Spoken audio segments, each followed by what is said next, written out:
I was eagerly anticipating the release of Richie's Plank Experience.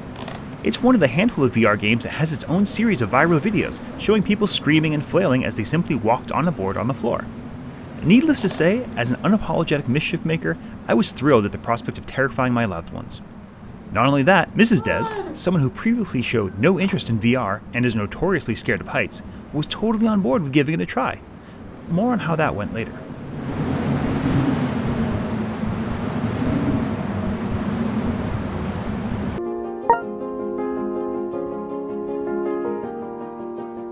Richie's Plank Experience is pretty simple in concept, but the devil is in the details. You get yourself a board, at least 3 feet or 1 meter in length, and put it on the floor.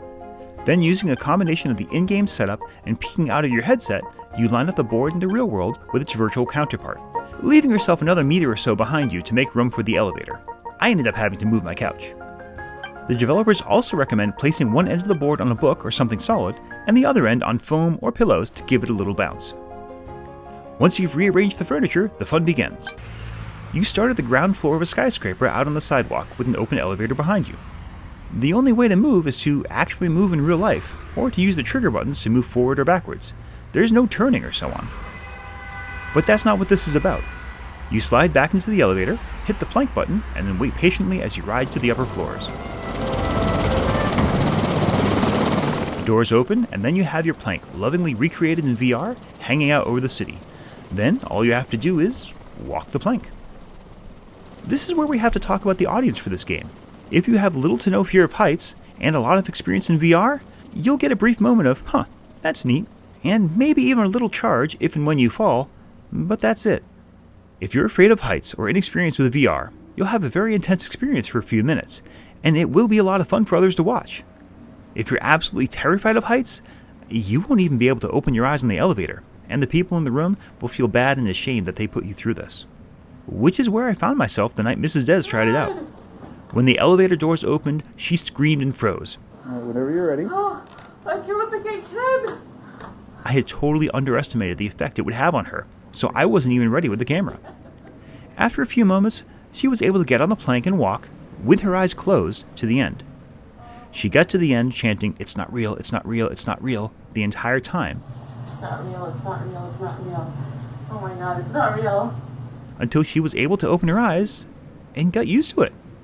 I was super proud of her, and the whole experience shows the potential of VR as a therapeutic tool for phobias and the like.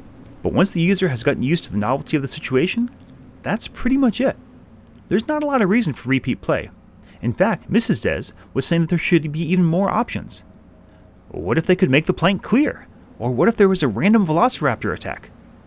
I love her so much.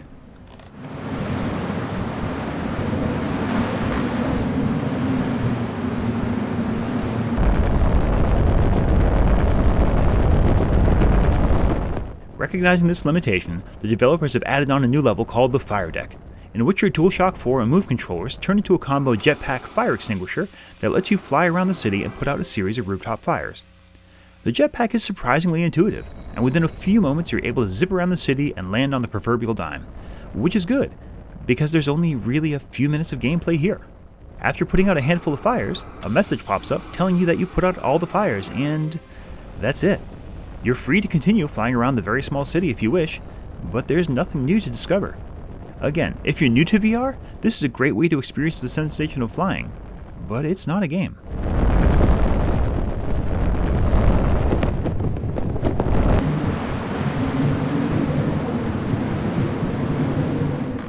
So, in the end, what do we do with Richie's Plank? Is it a game? No, but it does what it says on the tin. The husband and wife team at Toast made a very simple promise and delivered on it.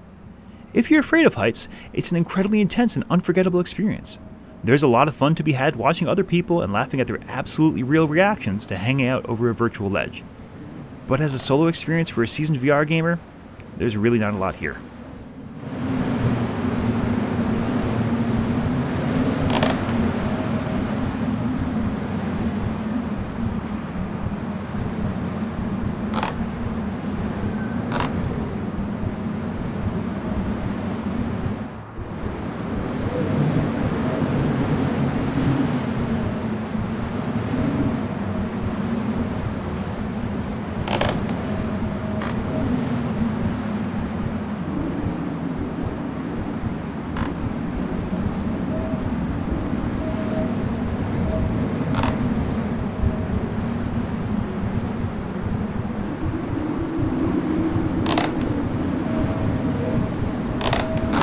music.